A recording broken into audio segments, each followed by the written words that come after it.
Sejam bem-vindos ao canal EBD Impactante. É uma honra, um prazer, um privilégio e uma responsabilidade estar mais uma vez com vocês. Meu nome é Leonardo Novaes, eu sou idealizador desse canal e desde já eu quero mostrar para vocês, através dessa videoaula, que nós criamos o canal do YouTube e nesse canal você tem, além das videoaulas semanais da CPAD Classe Adultos, você tem um curso completo para professor de escola bíblica dominical. Esse curso ele leva o nome, né, como preparar e ministrar uma aula de escola bíblica dominical impactante. São 10 módulos, módulos específicos para quem quer crescer e se tornar um professor mais bem sucedido. Então, siga o canal, basta você digitar no YouTube EBD Impactante, assista as videoaulas, assista o curso, deixe os seus comentários, curta, compartilhe com aquelas pessoas que você sabe que são professores de Bíblia, porque isso é muito importante. Eu não sei se você tem a ideia, a dimensão do quanto isso é importante, mas todas as vezes que você curte, compartilha, comenta, o YouTube, ele presta atenção, vamos usar essa palavra, esse termo. É como se o YouTube percebesse que esse canal tem sido importante. E ele começa a mostrar. Vocês já viram quando vocês vão descendo no YouTube, no Instagram, no Facebook, tem as propagandas, são aqueles perfis que são mostrados ou apresentados para você? É por causa disso. Então eu convido vocês a fazer isso. Então, nós vamos começar a nossa aula. Nós estamos estudando a revista que tem como título A Verdade que Liberta, baseado no Evangelho escrito por João, Evangelho de Jesus, baseado mais profundamente, aqui de acordo com a capa da lição, em João capítulo 1, versículo 14, que nos diz: e o Verbo se fez carne. Então nós vamos começar a nossa aula e esta é a aula de número 12, que tem como título Do Julgamento à Ressurreição. O textuário dessa lição está em João capítulo 19, versículo 30, que nos diz: e quando Jesus tomou o vinagre, disse, está consumado. E inclinando a cabeça, entregou o Espírito. A verdade prática nos diz: na cruz, Jesus triunfou sobre o pecado. Na ressurreição, conquistou a vitória sobre a morte.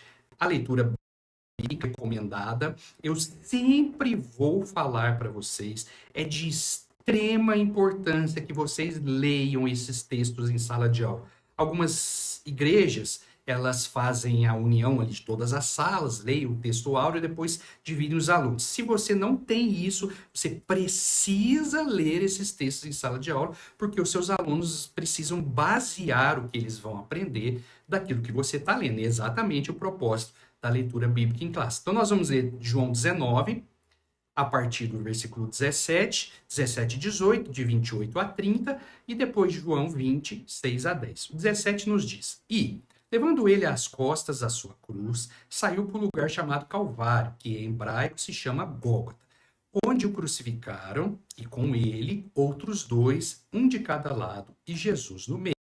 Depois, sabendo Jesus que já todas as coisas estavam terminadas, para que a escritura se cumprisse, disse: tenho sede.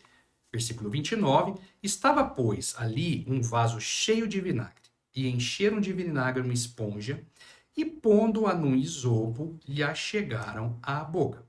E quando Jesus tomou o vinagre, disse: está consumado. E inclinando a cabeça, entregou o Espírito. Agora nós vamos para João 20, a partir do versículo 6, que nos diz: chegou, pois, Simão Pedro, que o seguia, e entrou no sepulcro e viu no chão os lençóis, e que o lençol que tinha estado sobre a sua cabeça não estava lá com os outros, mas enrolado num lugar à parte. Então entrou também o outro discípulo, que chegara primeiro ao sepulcro, viu e creu, porque ainda não sabiam a escritura ou texto e diz que era necessário que Jesus ressuscitasse dos mortos. Tornaram, pois, os discípulos para casa. Os objetivos dessa lição precisam ficar bem claros para você que é professor de escola bíblica dominical. Toda a sua aula precisa ser baseada nesses objetivos. Então, você vai introduzir baseado no objetivo, vai desenvolver baseado nos objetivos e vai concluir baseado nos objetivos. Esses objetivos não estão aqui por nenhum tipo de motivo. Você precisa entender isso. Então, primeiro, descrever o contexto da prisão e condenação de Jesus, explicar o significado teológico da crucificação, morte e sepultamento de Jesus e incentivar os alunos a celebrarem a ressurreição de Cristo como uma vitória sobre o pecado e a morte. Todas as vezes que eu começo uma aula, especialmente se a aula estuda textos isolados, ou melhor, histórias isoladas, como é nesse caso de João, nós estamos estudando o evangelho inteiro escrito por João. E hoje a gente está lá no final, no capítulo 19 e o capítulo 20. Todas as vezes que nós estudamos desta forma, é sempre bom nós voltarmos nos capítulos anteriores, até que o aluno compreenda onde é que está situado a história daquele domingo. Porém, especificamente nessa lição, o tópico 1 ele faz isso. Então a gente vai avançar agora para o tópico 1 para que nós aprendamos e ensinemos a lição. Deixa eu só ler uma frase para vocês, é uma frase que a gente usa muito na hermenêutica bíblica, que diz o seguinte: texto sem contexto é pretexto para heresia. Você tira um texto de onde ele está, lê o versículo isolado. A maioria dos cristãos pentecostais fazem isso. Aí a pessoa entende aquilo fora do contexto e cria uma suposta interpretação, uma interpretação errada. Então, vamos lá. Tópico 1 tem como título a prisão e a condenação de Jesus. Já falamos sobre isso lá atrás, no capítulo 18, nós vamos ver Jesus estando reunido com seus discípulos, a Santa Ceia, 17, 18, a ceia que Jesus faz com seus discípulos, a cerimônia de lavar o pé, então a oração, que foi na aula passada, de intercessão. Então, terminado aquela oração, eles saem dali e vão para o jardim do Getsemane. Era um lugar separado, um lugar seguro, e eles sempre estiveram ali. Existem outras passagens que mostram que era um lugar de oração, um lugar separado. E ali Jesus vai para orar. O texto é bem claro, tem aquela passagem que Jesus encontra os discípulos dormindo. Então é um lugar bem interessante para se orar. E nos versículos de 1 a 16, acontece o julgamento de Jesus perante o povo e a ordem para crucificar Jesus. Ordem essa dada por Pilatos, que ouviu a petição dos líderes judaicos. Para a gente voltar um pouquinho mais, aquela ceia que Jesus participou, ela ficava um pouco distante ali do jardim do Getsemane. Não era tão distante. A distância era de aproximadamente 1,2 a 1,5 quilômetros. Eles andavam a pé ou de algum tipo de animal, né? Camelo, jumentinho, cavalo e por aí vai. Então eles demoraram entre 15 a 20 minutos aproximadamente para sair daquele lugar e chegar no jardim do Getsemane. Por que a gente precisa saber isso? Porque é provável, e a verdade é que se a gente juntar as peças do quebra-cabeça para tentar entender a história, a gente vai ver que o julgamento de Jesus aconteceu à noite, porque ele só foi levado para Pilatos de manhã. Então a gente precisa deixar isso claro e deixar isso com bastante atenção na mente dos nossos alunos, porque faz diferença. O que aconteceu? Pedro, os discípulos todos estavam ali reunidos com Jesus no jardim do Getsemane, chega Judas, o traidor, entrega Jesus, Jesus é levado para o sumo sacerdote. Porém, a Bíblia nos mostra que eles levaram Jesus primeiramente para Caifás. Caifás era o sumo sacerdote? Era. Porém, melhor dizendo, voltando, eu fiz uma confusão. Quem era o sumo sacerdote naquela época? Caifás. Só que Jesus foi levado para Anás. Anás, ele havia sido sumo sacerdote entre os anos 6 e 15 depois de Cristo. Já haviam se passado alguns anos que Anás já não era mais sumo sacerdote. Porém, eles levaram primeiramente para Anás. Por quê? Porque aquele homem era considerado muito importante, era um homem de respeito, era um sábio nas leis de Deus. E tem mais algumas coisas que vale a pena nós aprofundarmos. O sumo sacerdote, de acordo com a Torá, ele era vitalício. Porém, com o domínio romano e as leis de Roma, para evitar rebeldia, sedição, problemas relacionados a tipo de greve, essa situação, ele tirava e colocava um sumo sacerdote, que era o governo daquele povo, conforme os seus próprios interesses.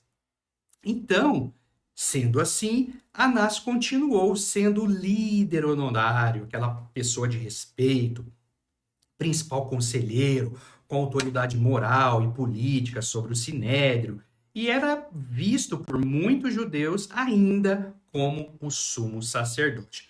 Esse homem, Anás, ele teve 5 filhos que haviam sido sumos sacerdotes, e todos também depostos pelo governo romano, mas naquele momento o sumo sacerdócio estava sob a vida de Caifás. Então já falamos sobre isso. Existem 3 pontos que vale a pena a gente reforçar. Por que Jesus foi levado primeiramente a Anás? Primeiro, respeito à influência e à autoridade que ele tinha.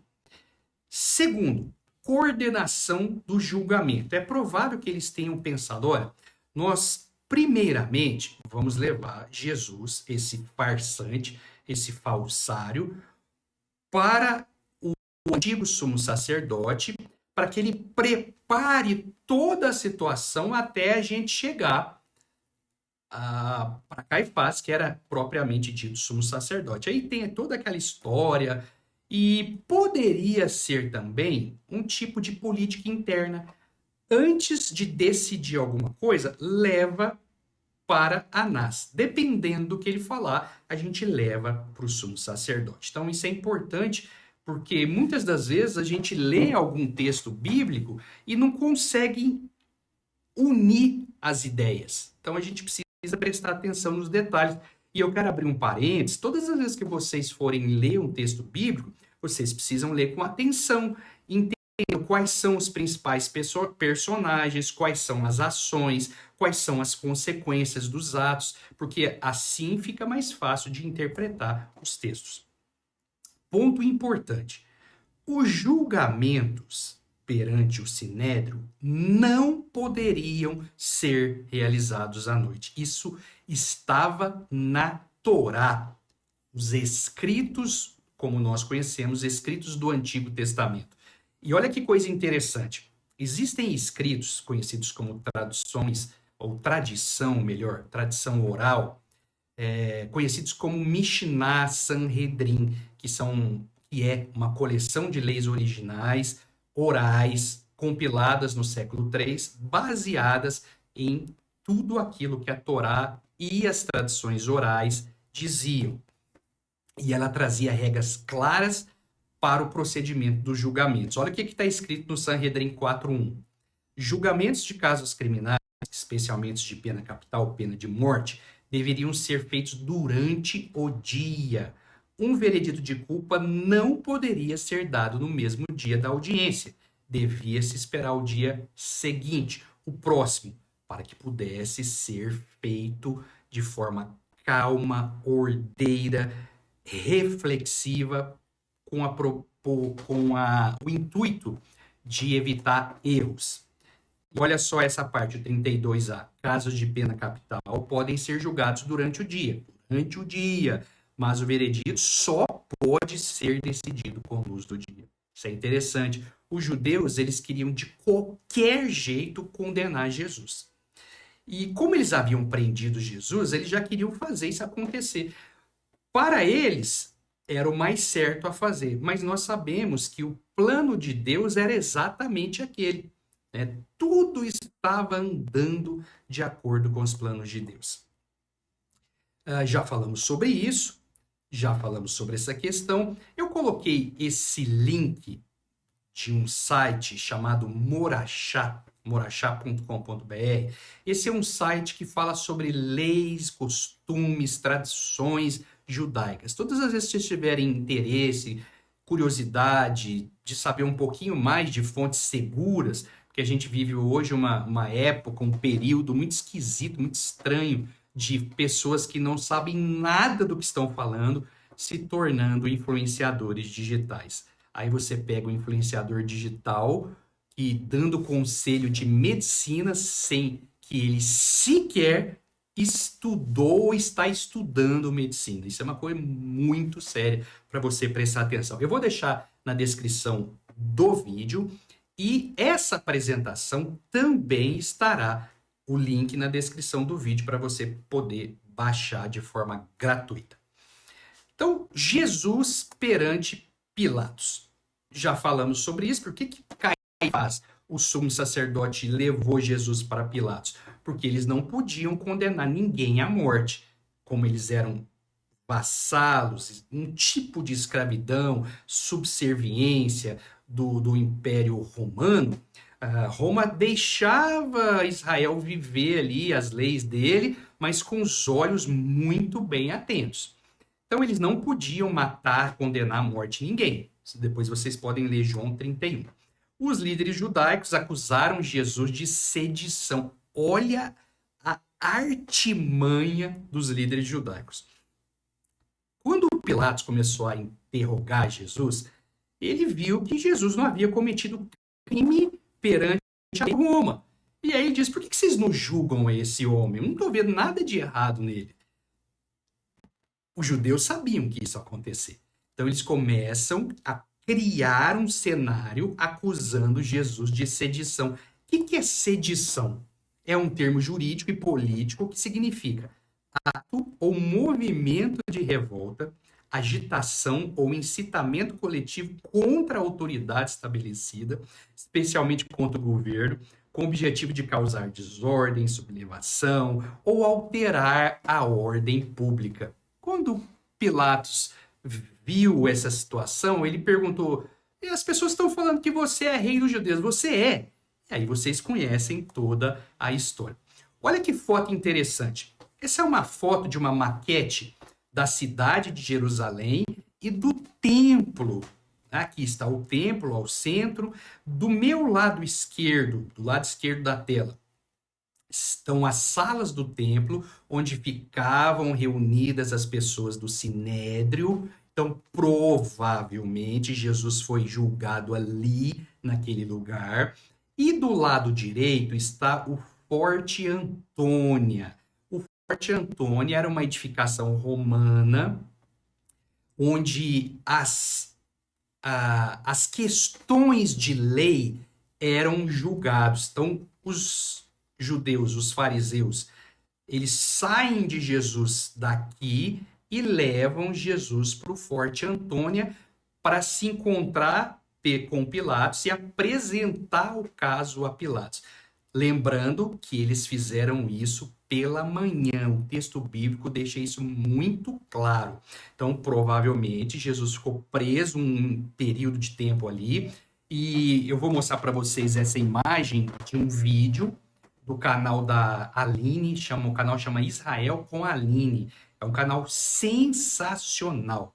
Vocês podem assistir, aqui tem um link, vou deixar na descrição do vídeo também, e ela vai mostrar o caminho, o percurso de Jesus do Getsemane até a sua morte, a crucificação e a morte. É sensacional. Pena que nós não temos tempo para mostrar isso para os alunos, mas você pode enviar esse link nos seus grupos de WhatsApp. Se você tiver tempo em sala de aula, você apresenta, porque é sensacional. Eu estou falando que não tem tempo, porque o vídeo é de 21 minutos, então praticamente impossível. Mas o link está aí de presente para vocês. Outro Vou usar presente como algo que eu estou dando para vocês de coração. Eu vou deixar essa tabela, também ela está aqui na apresentação, depois você pode separá-la. Do lado esquerdo, ela tem os textos bíblicos do Antigo Testamento relacionados ao Messias. No meio, o que aconteceu, baseado naquilo que havia sido predito ou profetizado, e a base de respaldo do Novo Testamento. O tópico 2, crucificação, morte e sepultamento de Jesus. Existe a via crucis ou via dolorosa, que foi o percurso percorrido por Jesus durante todo aquele processo. Jesus, ele foi julgado por Pilatos. Julgado, vocês sabem de toda a história, era costume todo ano soltar um criminoso. Isso era um tipo de artimanha romana para trazer o povo para perto de si, né? Para ter o aval do povo, para evitar as revoltas. Então, todo ano eles soltavam um prisioneiro. E até Pilatos falou: oh, vocês querem que eu solte esse Jesus? Aí os judeus falaram: não, solta Barrabás. Então, eles soltaram Barrabás e Jesus foi condenado à prisão. Jesus, então, é açoitado e passa por todo aquele sofrimento. E o lugar onde ele foi crucificado se chama Gólgota, que significa o lugar da caveira. Está em João capítulo 19, versículo 17. No caminho, Jesus encontra Simão o Cirineu, e esse homem é forçado pelos soldados romanos a ajudar Jesus. É uma atitude forçada porque onde estavam os soldados estava a lei de Roma. Os soldados tinham poder para arrebanhar ou convocar cidadãos comuns para auxiliar o cumprimento da lei romana. Existem alguns escritos que dizem que Simão se converteu, porém, isso são hipóteses, né? Existem alguns textos bíblicos que citam nomes lá na frente, por exemplo, nomes que aparecem no Evangelho e que depois lá nas cartas aparecem, como o nome de Rufo, citado em Romanos 16, 13, e por aí vai. Eu adoto uma postura equilibrada em relação a isso. Aquilo que nós não temos certeza, não vale a pena falar. Você pode até citar, de acordo com algumas fontes não comprovadas, existe a possibilidade deste homem ter sido salvo. Por aí vai. Então vamos para frente. O Gólgota, o lugar da carreira, é o lugar da crucificação, onde Jesus foi pregado naquela cruz, literalmente pregado, porque os cravos, ou o tipo de prego grosso, ele furava as mãos, os pés, ele foi colocado naquele lugar. Lucas 23, 33 fala sobre isso, Mateus 27, 38 também. E Jesus foi colocado no meio de dois homens que haviam errado contra Roma, eram dois criminosos. A Bíblia conta que a túnica de Jesus é sorteada entre os soldados, ele recebe vinagre para beber, é alvo de escárnio por parte das autoridades e das pessoas populares que ali estavam. E o Salmo 22, 18, ele menciona isso exatamente, né? Eles lançaram sorte sobre as vestes de Jesus, colocaram aquela coroa de espinhos. Isso foi profetizado lá atrás que o Messias teria esse tipo de situação. O título Jesus Nazareno, Rei dos Judeus, INRI, é fixado em cima na cruz. João 19, 19 e 20 fala sobre isso. E o Salmo 22 também fala sobre isso. E após a crucificação, aproximadamente no meio do dia, né, às 15 horas, às 3 horas da tarde, Jesus morre. Jesus expira e entrega o seu espírito. Olha que coisa interessante. Antônio Gilberto dispensa apresentações, porém, para as pessoas que são mais novas, que são obreiros ou são cristãos mais novos, vale a pena você fazer menção. Quem foi Antônio de Gilberto? Foi um ícone da Assembleia de Deus no Brasil e no mundo.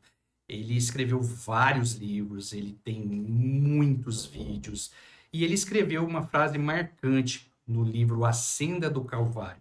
Ele diz que a caminhada de Cristo rumo ao Calvário foi marcada pela humilhação, abandono e sofrimento. O sacrifício expiatório de Jesus era necessário para a redenção da humanidade. Cada etapa, desde a condenação injusta por Pilatos até o momento de ser pregado na cruz, tinha significado profético e redentor, cumprindo a vontade do Pai e as profecias messiânicas do Antigo Testamento. Foram exatamente o que eu comentei com vocês agora há pouco. Antes do sepultamento, isso é importante você mostrar para os alunos, são particularidades, irmãos, que tornam a aula mais interessante, mais marcante, mais impactante. Antes do sepultamento, os soldados romanos, eles sempre certificavam, tiravam a prova de que aquela pessoa que estava crucificada havia morrido. E eles fizeram isso com Jesus. Só que como é que eles faziam isso geralmente? Eles quebravam a perna das pessoas.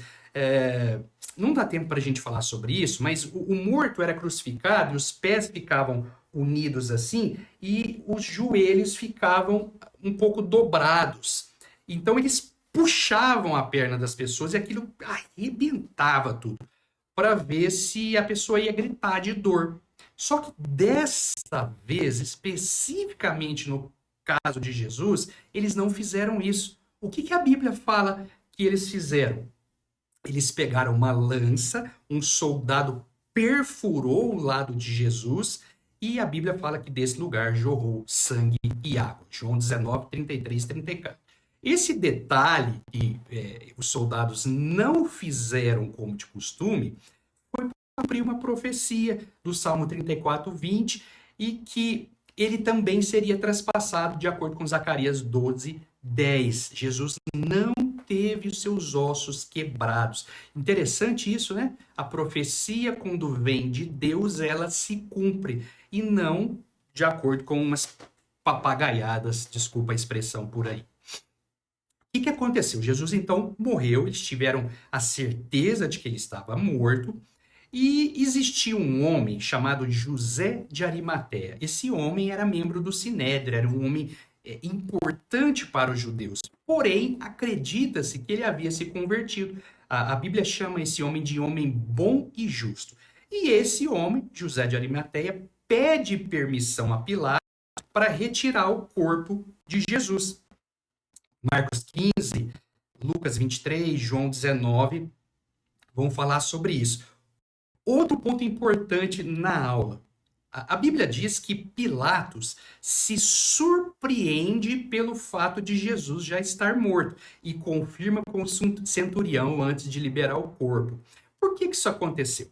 Porque a crucificação era um estilo de condenação e de morte terrível, onde as pessoas passavam, às vezes, 24 horas em agonia, morrendo lentamente à vista de todas as pessoas, para que servisse de testemunho, para que todas as pessoas olhassem e falassem: esse homem foi contra alguma coisa do governo de Roma. Então era um exemplo para dizer o seguinte: não seja contra Roma, porque se você for, esse pode ser o seu destino final.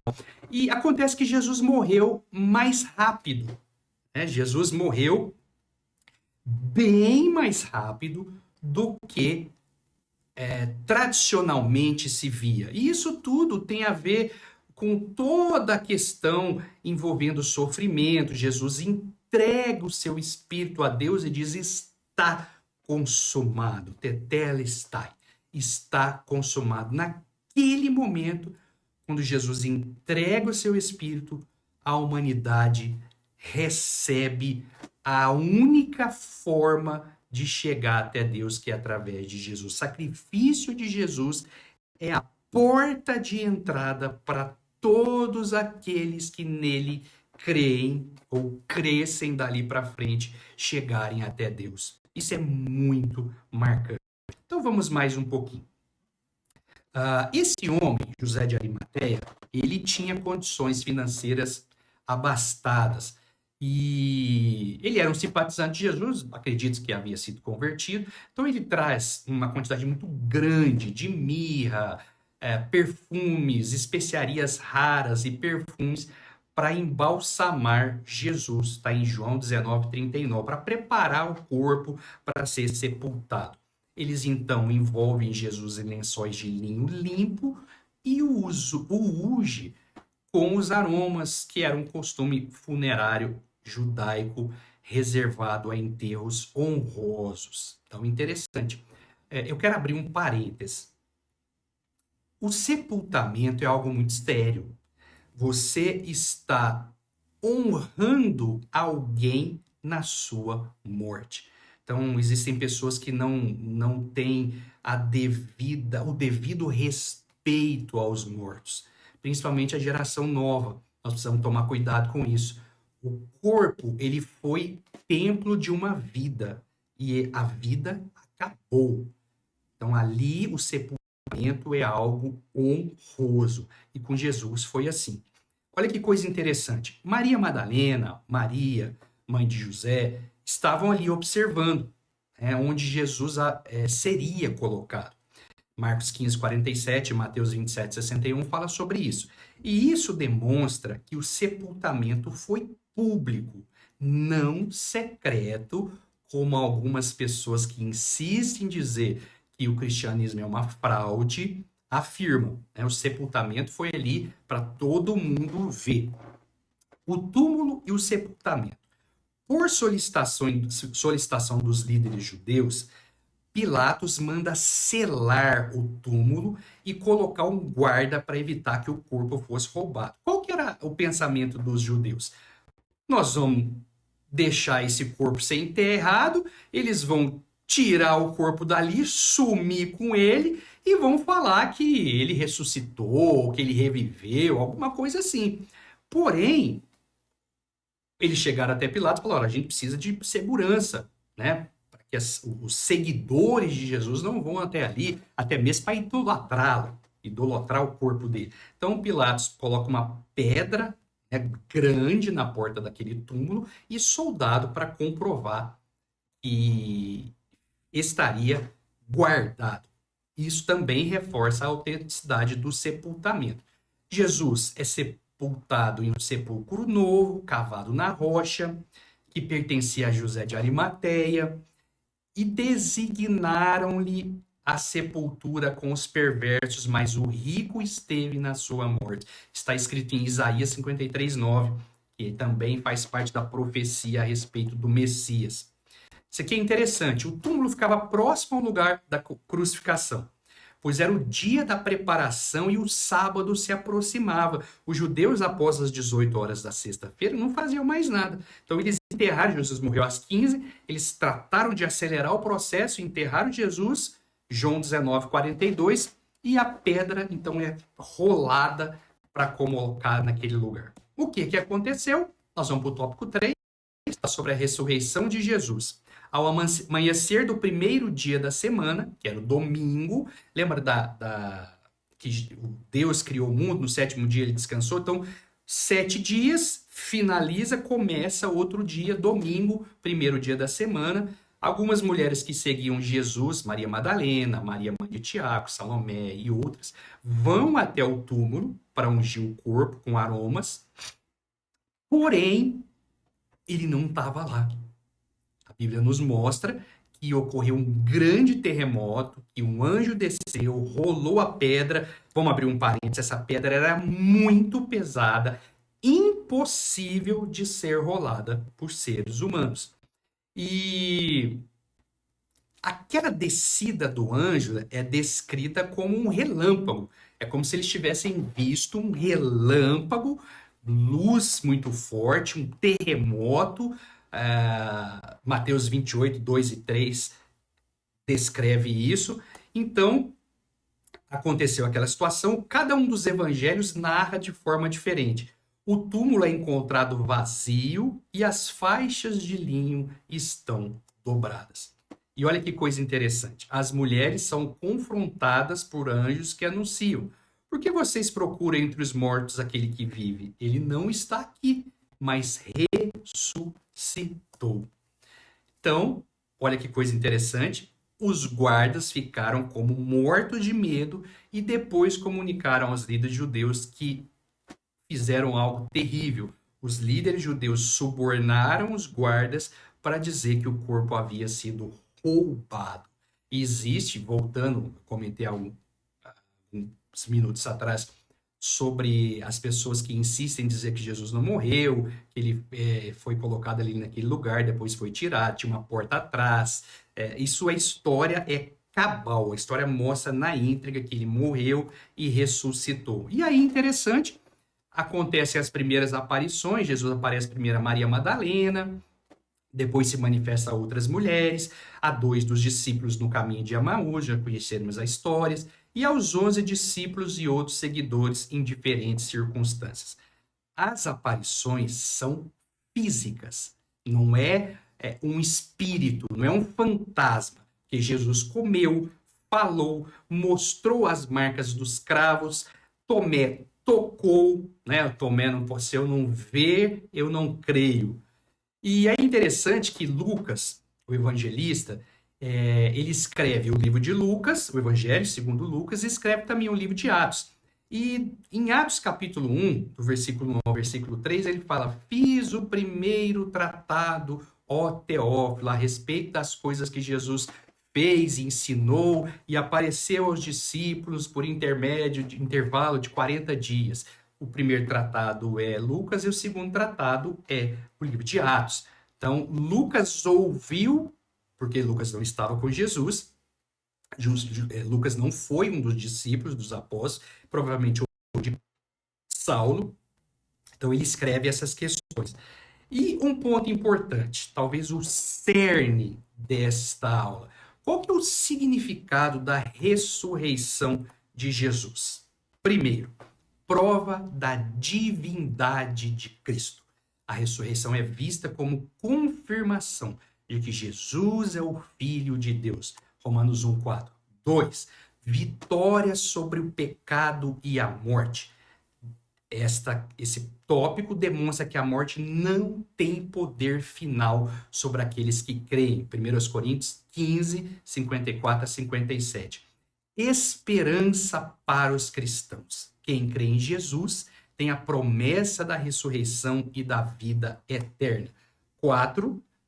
Fundamento da pregação cristã. Segundo o apóstolo Paulo, se Cristo não ressuscitou, é vã a nossa fé e inútil a pregação.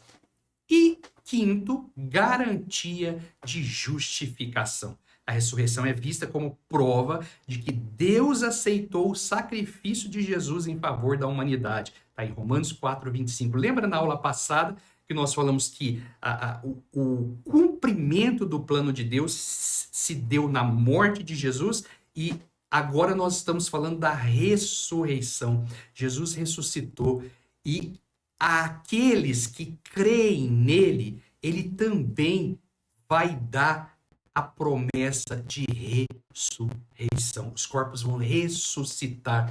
Isso está descrito em Filipenses, está descrito na primeira carta de Paulo aos Coríntios.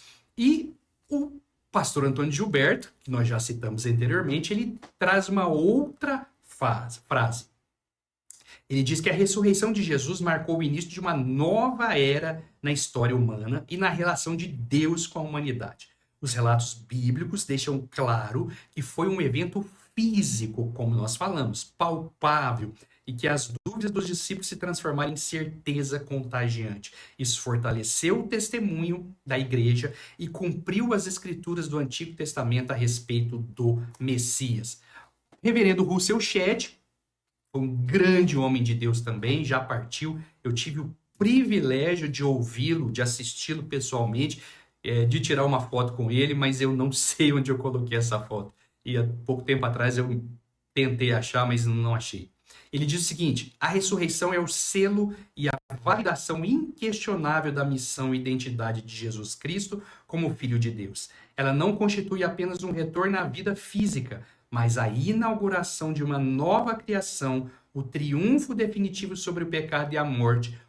O túmulo vazio é o argumento central da proclamação cristã primitiva. Não está aqui, já ressuscitou.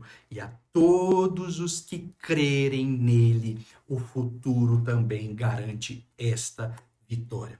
Como conclusão, Jesus, como Deus encarnado, viveu neste mundo por aproximadamente 3 anos e meio e cumpriu a sua função de unir os seres humanos e Deus. Jesus é o elo que liga os seres humanos até Deus. Sua morte e ressurreição é a prova do cumprimento de seu propósito nesse mundo, bem como a prova de que, assim como ele ressuscitou, os cristãos também ressuscitarão. E eu quero terminar essa aula lendo esse texto maravilhoso de 1 Coríntios capítulo 15, 13 e 14, que nos diz: E, se não há ressurreição de mortos, também Cristo não ressuscitou. E, se Cristo não ressuscitou, logo é vã a nossa pregação e também a nossa fé. Louvado seja o nome do Senhor para todo sempre. Leia esse texto para finalizar a sua aula. E que o Senhor, em nome de Jesus, te abençoe e te faça um professor impactante para os seus alunos. Deus te abençoe. Um grande abraço.